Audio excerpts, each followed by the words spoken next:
des chercheurs mènent des études de terrain pour prouver que l'artémisia est efficace et sans danger.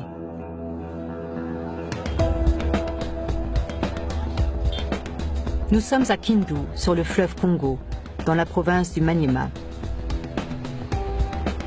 Le docteur Jérôme Munyangi est un jeune homme pressé. Il partage son temps entre Paris, Ottawa, Kinshasa et sa région natale.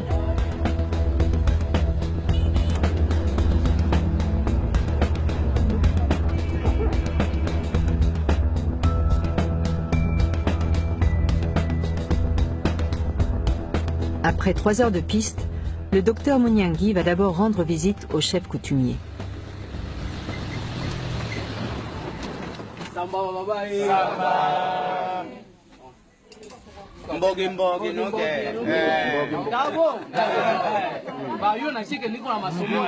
Au pays, le respect de la tradition est un préalable incontournable.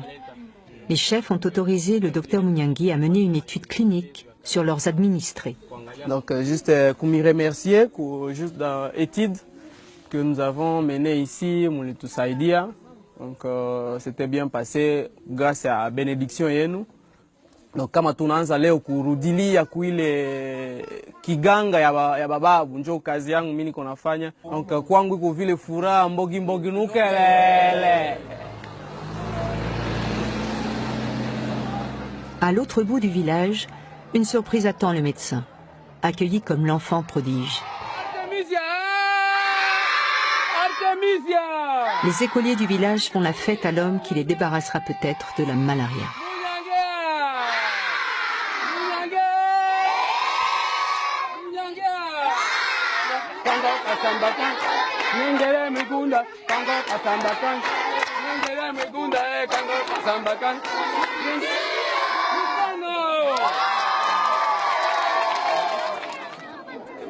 Le parcours du docteur Jérôme Munyangi est emblématique des difficultés rencontrées par les Africains qui défendent une médecine adaptée aux conditions du continent.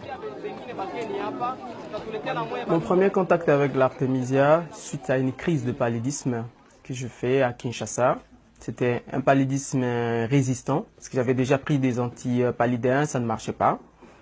Et un ami qui travaille déjà avec l'artémisia m'a proposé la plante comme traitement. Je lui ai dit, bon, je n'aime pas les charlatans avec les plantes, qui traitent avec des plantes. Il a insisté beaucoup. Et le 3e jour, je me sentais déjà très bien. Il n'y avait plus de maux de tête, il n'y avait plus de fièvre, ainsi de suite. Et à la fin du traitement, le 7e jour, je suis parti refaire les examens des laboratoires. Tout était vraiment très bien. Je n'avais plus de plasmodium.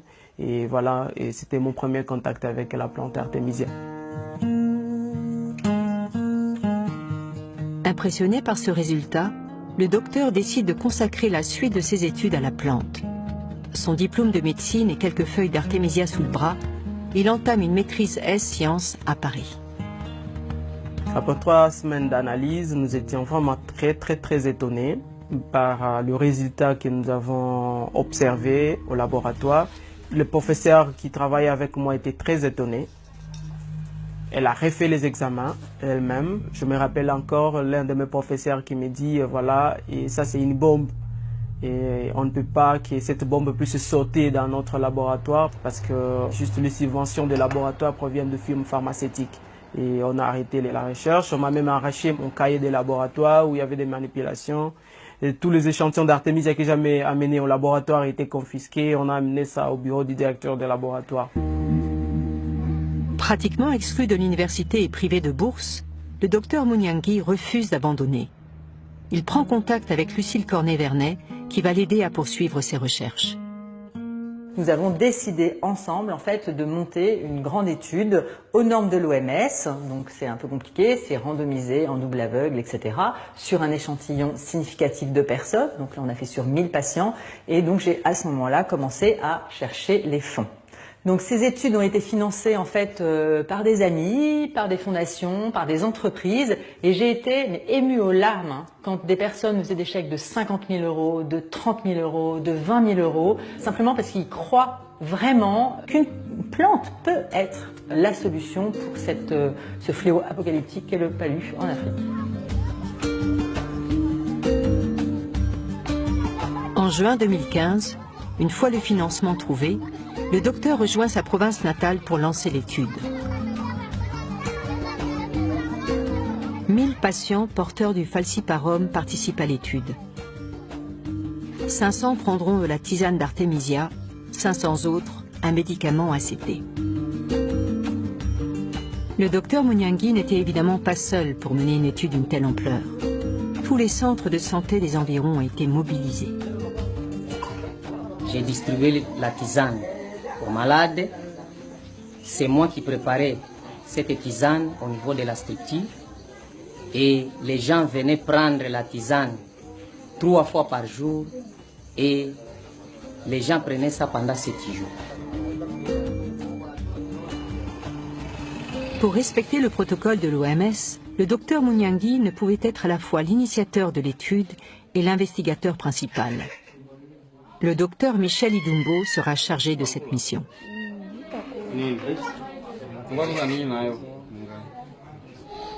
On diagnostique le paludisme, on prélève l'échantillon, donc le sang, avant le traitement, puisque ce sang-là devrait être examiné à un laboratoire du niveau supérieur, là où on peut faire la numération des charges parasitaires. Et à ce moment-là, on mettait de façon aveugle un groupe de malades sous la tisane et un autre groupe de malades sous les ACT. Et nous avons fait 4 mois en train de récolter les données chaque jour. Donc avec les ACT et la tisane, les deux avaient un bon résultat clinique. Mais quand vous faites la parasitologie, vous allez trouver que les malades qui étaient sous tisane, il y avait disparition de la charge parasitaire. Mais tandis que les malades qui étaient soumis sous traitement ACT, il y avait encore des parasites dans leur sang, même si leur état clinique était déjà amélioré. Oui. Les résultats sont en effet spectaculaires. Alors que les médicaments ACT sont jugés efficaces à 80%, la tisane affiche un score de 99% et sans effet secondaire, contrairement aux médicaments. Le résultat était surprenant, positivement, et c'est là que les ennuis commencent avec la médecine conventionnelle. Quel genre d'ennui? Le premier ennui, c'est l'interdiction. À la fin de l'étude, nous devions organiser une conférence. Lorsque nous avons remis le résultat au médecin-chef des zones, tout de suite, il s'est interposé. Il a dit, j'interdis, cette conférence n'aura pas lieu et je préfère que Jérôme puisse se taire et pas communiquer ses résultats à la population. Ils ont vu que la tisane avait un meilleur résultat que les ACT et on nous a fait montrer que les différentes firmes pharmaceutiques risquent de couper leur appui. Et on a trouvé qu'il y avait orgueil, on m'a démis de mes fonctions. Le docteur Mounyangui est lui aussi victime d'intimidation. L'ordinateur qui a servi à l'étude est dérobé. Quelques jours plus tard, le médecin tombe malade. Je commençais à me sentir trop mal, je vomissais, je n'arrivais plus à manger, ça fait presque une semaine. Et j'avais des douleurs au niveau de l'estomac qui étaient un peu trop atroces. Et là, je suis parti à Goma d'urgence pour faire les examens. Et c'est là qu'on m'a diagnostiqué, voilà, et vous étiez empoisonné. À votre avis, d'où viennent ces ennuis? À mon avis, les ennuis viennent de firmes pharmaceutiques. Qu'est-ce qui vous permet de dire ça? Après les publications des résultats, on a dit aux patients que voilà, la tisane était efficace et eux-mêmes l'ont observé. Et là, les patients n'achètent plus les ACT en fait. Nous devenons de plus en plus gênants. J'étais interpellé par un grand dépôt pharmaceutique à Kindu qui m'a dit, mais nous avons les ACT, on n'arrive plus à les vendre vraiment à cause de votre étude. Et là, monsieur, vous êtes en train de piétiner sur le business. Lorsque les médecins congolais parlent des firmes pharmaceutiques, ils ne font pas référence aux multinationales cotées en bourse. Les pressions s'exercent au niveau provincial. Ce n'est pas Big Pharma qui est à la manœuvre, mais les dépôts pharmaceutiques locaux. Sur le terrain, l'étude a des conséquences paradoxales. Les dispensaires de la région étaient jusqu'ici soutenus par des ONG partenaires. Peu à peu, celles-ci vont retirer leur appui. Caritas avait arrêté de nous approvisionner en médicaments contre le paludisme parce que la tisane a répondu magnifiquement sur les traitements de paludisme. Ça ne peut pas nous gêner parce que notre but, c'est seulement guérir.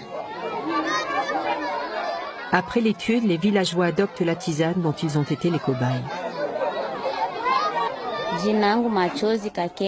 J'avais souvent la malaria avant. Mais depuis que j'ai participé à l'étude, je n'ai plus la malaria.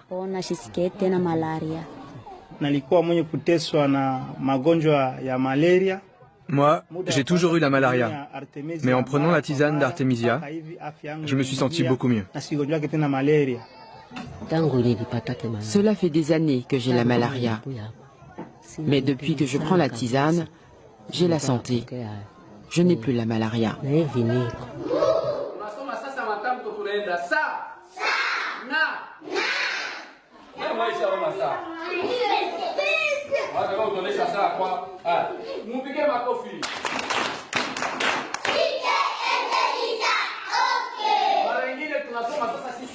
En 2016, à l'école du village, une autre expérience est menée. Les enfants boivent la tisane d'Artemisia 2 fois par semaine à titre préventif. Certains médecins se montrent réservés. Ils redoutent qu'une prise régulière de tisane retarde l'immunité que quelques enfants finissent par acquérir naturellement. Il faut pousser la recherche.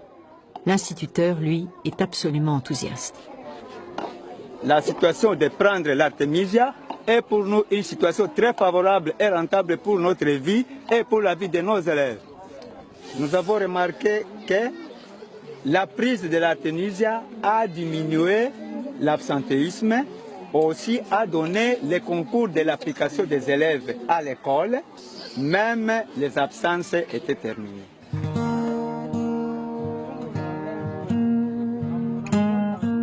Le docteur Munyangi a profité de l'étude pour en mener une autre. Les patients étaient en fait répartis en 2 sous-groupes. 250 prenaient de l'Artemisia annua et 250 autres de l'Artemisia afra, la variété africaine. Celle-ci ne contient pas d'artémisinine. Les résultats s'avèrent parfaitement identiques dans les 2 sous-groupes, ce qui prouve que l'artémisinine, dont les labos ont fait un médicament, n'est pas l'unique substance à effet thérapeutique. Un sacré pavé dans la mare. L'étude du docteur Munyangi est achevée depuis 2015. Pour avoir un impact sur la communauté scientifique, il faut qu'elle soit publiée dans un journal médical de référence. Or, les responsables éditoriaux sont méfiants à l'égard des remèdes à base de plantes, et peut-être aussi aux études conduites sur le continent africain.